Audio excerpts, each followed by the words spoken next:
Let's pray. Heavenly Father, teach us about true peace in Jesus' name. Amen.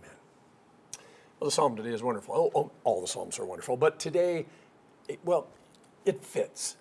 Shout joyfully to God, all the earth. Sing about the glory of his name. Make his praise glorious. Say to God, how awe-inspiring are your works. Your enemies will cringe before you because of your great strength. All the earth will worship you and sing praise to you. They will sing praise to your name. And then we come to the word Selah, that means stop, reflect, and be totally amazed. Because it's God. So I'm going to jump back to the gospel. Listen, Jesus sends out the 72 disciples. In one of the other gospels, it says 70. And he says, I want you to go and proclaim the kingdom of God is near. And when the disciples get back, they say, Lord, even the demons fled from us in your name. And Jesus, instead of going, yeah, says, look, I watched Satan fall from heaven from like lightning. I've given you authority to trample on snakes, scorpions, and over all the power of the enemy. Nothing will harm you. However, don't rejoice that the spirits submit to you. Instead, be excited that your name is written in the book of life that God keeps before him. A couple of quick points. First, Jesus empowers and sends all of his people out to proclaim that the kingdom of God is near. If you call yourself a believer, a follower of Jesus, you're a missionary. You don't have to quit your job and move to Africa or Iowa or Asia. There's people right in your neighborhood that need to know about Jesus. You are a missionary wherever you work, play, and live. Second, when Jesus says, I've given you authority to trample on snakes and scorpions and nothing's going to harm you, I wouldn't recommend that unless you wear cowboy boots like I do. When Jesus says nothing will harm you, he doesn't mean you won't get bit or you won't die or get stung. He means when you die, you get to go to heaven, and nobody can take that away from you. And if you decide to walk around playing with snakes, spiders, scorpions, and sharks, you're just going to get to heaven a lot faster than everybody else. Third and most important, God's greatest glory, God's greatest miracle is you. I know people are hung up talking about him parting the Red Sea, turning water into wine, knocking down the walls of Jericho, and all those other miracles, but none of them hold a candle to what God has done and is doing in you. That's why Jesus said, don't get excited about the little stuff. Get excited that you're a child of God. You are unique and unreproducible. Your name is written in God's party book, and heaven isn't going to be the same without you. For us to understand the lessons, we need to start at the end and make our way back to the beginning so that we get the full context of the story. Jesus said, whatever house you enter, first say, peace to this household. If a son of peace is there, your peace will rest on him. But if not, it will return to you. Key words. And then he says, when you enter any town and they don't welcome you, go out into its streets and say, we're wiping off as a witness against you even the dust of your town that clings to our feet. But know this for certain, the kingdom of God has come near. So, last week Jesus went to a town.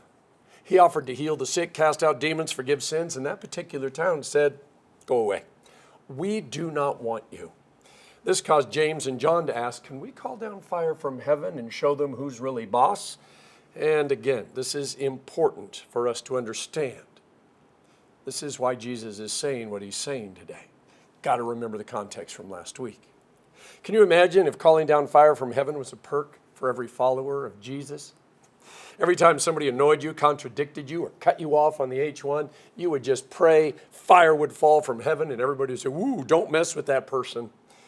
Yeah, sad part is, there are a lot of pastors and churches out there that think that this really should be one of their spiritual gifts. Instead of just shaking the dust off their feet, they would wipe out everybody who doesn't agree with them. That's not exactly the gospel Jesus is talking about. In Matthew 18, Jesus gives us a formula to follow if we disagree with another believer. First, he says, we go one-on-one. We sit down, we say, look, this is what I got to say. Now, if that doesn't work, we involve a few others. And by the way, we need to be fair, not just grab 2 or 3 people we can bribe with a pizza that's going to side with us no matter whether we're right or wrong. But we find a couple of people that are going to willing to listen and are capable, by the way, of being impartial. Now, if the 2 or 3 don't work, well, Jesus says involve the community of believers. Now, I know it says the church, but I'm not sure Jesus wants us to bring 2 people up during the children's message and decide which one is right and which one is wrong, because I just see that going sideways, and next thing you know, the whole church is fighting. The purpose is for the two who are disagreeing to have a community of believers help them work through the issues. The goal is not for one of them to be right and the other to be wrong so that they can call down fire from heaven, but rather the goal is for the two of them to be reconciled. Now, the last step, if it is determined that there is a right and a wrong, and that it's scriptural and harm could take place to someone or a bunch of someone's as a result of the individual, that's, well, if they won't repent, then that person gets sent outside the community and they get treated as a tax collector or a sinner. Now, it's not so that, well, those who are right can call down fire from heaven and feel all self-righteous. It's so that restoration can take place. So if you stop and think about tax collectors and sinners, and I'm going to put a couple of names to go with that, guy named Saul, who became St. Paul, and of course, St. Mary Magdalene. Oh, and St. Matthew, he's a tax collector. You might see this a little differently because Jesus sought out the Matthews and the Marys.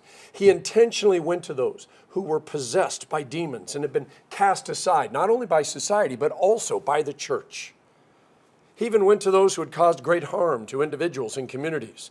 And the name there, of course, comes back as Saul of Tarsus. Now, when Jesus went to these tax collectors and sinners, he proclaimed the kingdom of God is near. Actually, the kingdom of God was standing right in front of them. And he invited them to experience love and forgiveness and grace and mercy. And so when I hear Matthew 18, it says that we should treat these folks like tax collectors and sinners. In other words, meaning love them back into the community, not call down fire from heaven on them. Now, it's always far easier, by the way, to decide to do something in our heads than it is to actually live it out with our mouth, with our eyes, with our hands, and with our feet. See, when I have a relationship that's broken and I try to fix it by saying, peace be with you. Actually, peace be with us. And not only do they refuse to receive it, but they throw it back at me. I know that I'm supposed to just peacefully walk away and just kick the dust off my boots. I know I'm not supposed to call down fire from heaven on them, but the truth is, I kind of hope a big bird poops on their newly washed car. I know. I'm going to give you a verse. I used it last week. And if you remember one thing from today's sermon, this is what I want you to remember. Romans 12:8. As far as it is possible with you, be at peace with everyone. I want you to hear that again. As far as it has to do with you. Because sometimes you're not able to fix things. And by the way, you aren't responsible for the other person. You can't be. You got better things to do than walk around being angry or hoping that birds poop on people's cars. You do not have to rent space out in your head to people around you. You don't have to let people hijack your thoughts. You don't have to let people steal your peace, make you feel miserable, and keep you from sleeping. You may not be able to fix things or fix them, but you can choose to live at peace. We can't always, in fact, more and more, we rarely can control a lot of the things that happen to us. But we can always, and I mean always, choose how we're going to respond. And that's important. In this week's gospel, Jesus says, if people don't like what you have to say, or maybe they just don't like you, shake the dirt off your shoes and move on. See, too often we think everything has to go right for us to have peace. And it's everybody else's job to bring us peace. This means that we're relying on the people around us to do the right thing, which means doing things our way so that we can be at peace. And when things don't happen our way, we're either tormented by everything that's wrong or we go around telling everybody how mean they are. And neither one of those is good. Jesus has and always does have a better plan. Not everyone's going to share in your peace. That's Jesus' way of saying sometimes people aren't ready for what you're offering. Sometimes their life is upside down. It doesn't have anything to do with you. They just can't handle it right now. Sometimes it really is personal. In other words, even though they know what you're offering is the right thing, because of something else that stands in the way between you and them, Jesus says, if you offer peace and they don't accept it, the peace returns to you. Now, the danger is when you keep that peace from returning to you. You roll down the crash doors, put up the no vacancy sign, throw shade because you were angry. Now, that's a different story. And the suffering that you are going through is on you. You brought it on yourself. Jesus says all those people you interact with every day are not the source of your peace. Let it go. When you kick the dust off your boots, they become God's problem. I mean, they've always been God's problem, but God sent you to them. And if they reject your peace, you're done. And when you say the kingdom of God has come near you, it's not a threat or an accusation or a zinger. It's just noting that God made an offer and they weren't interested. And hopefully next time their hearts will be open, because it's not about being right or being wrong. It's about God loving all of us. It's about reconciliation, no matter who we are. Us, all of us, being brought into the kingdom. Here's one of the best things about God. And this is, by the way, what King David is talking about in the Psalm. God is going to do what God is going to do. And he isn't going to throw someone in hell because we're having a bad day and we want to call down fire from heaven on them. He's not going to throw them in hell because they didn't listen to us. God doesn't want anyone to perish. It says that in 2 Peter 3.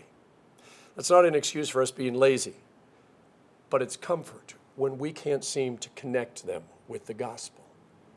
The kingdom of God that Jesus is bringing is a different kind of kingdom than we would choose.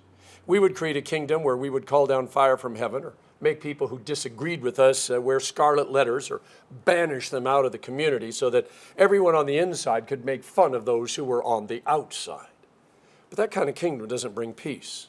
It just isolates us from anything and everything we don't like. And before long, we're the only ones left. And when we start arguing with ourselves, well, that's because we always need an enemy.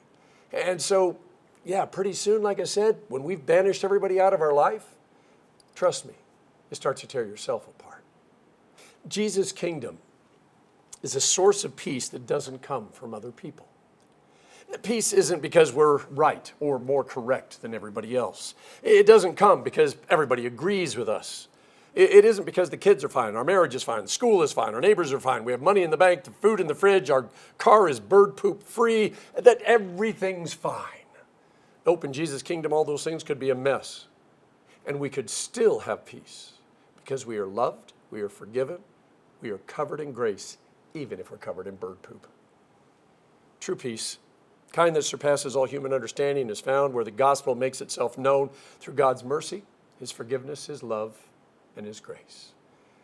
This peace comes from God and is offered to everyone, no matter who they are, where they were born, who their parents are, or anything else they did or didn't do in the past. Because God's gift is exactly that, a gift. You were made in the image of God. Now, God didn't just create you so that he could ignore you. He took and takes a personal interest in you and in your life. If you want to know more about it, read Psalm 139, because it's really clear about how interested God is in your personal life.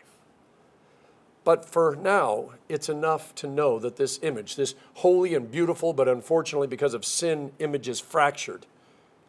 That's what Jesus redeemed through his death and through the cross. At your baptism, God breathed his spirit, his breath of life back into you. He called you by name. You are his, and he isn't ever going to let you go, which is why he is working through his spirit to restore you. And now as you go about your life, you are a living testimony to God's grace and his mercy. You're not perfect. You're forgiven. Big difference. You're his greatest work. You are his masterpiece. But you can't stop there, being content with being hung on the wall for people to walk by and go, ooh, look at that saint of God. It's great your name is written in God's party book and you have an engraved invitation to heaven. But heaven won't be the same without those around us who are still breathless. That includes those that we struggle with. That's why Jesus said, pray for your enemies. That's why God sends us to speak peace to them. And we pray it finds its way into their life. And when it does, the angels in heaven rejoice. When it doesn't, God's peace returns to us, and God sends someone else to speak to them.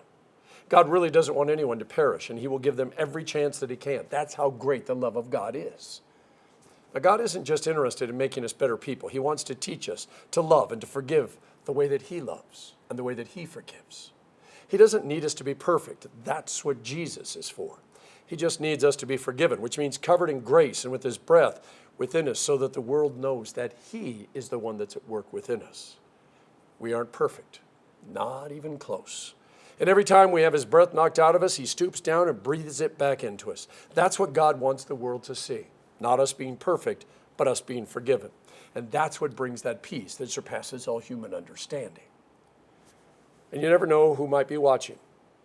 Who, because of what they might be going through right now in their own life, just might be open to experiencing the life-giving, sin-forgiving, heaven-gifting breath of God, even though they have rejected it every time before this.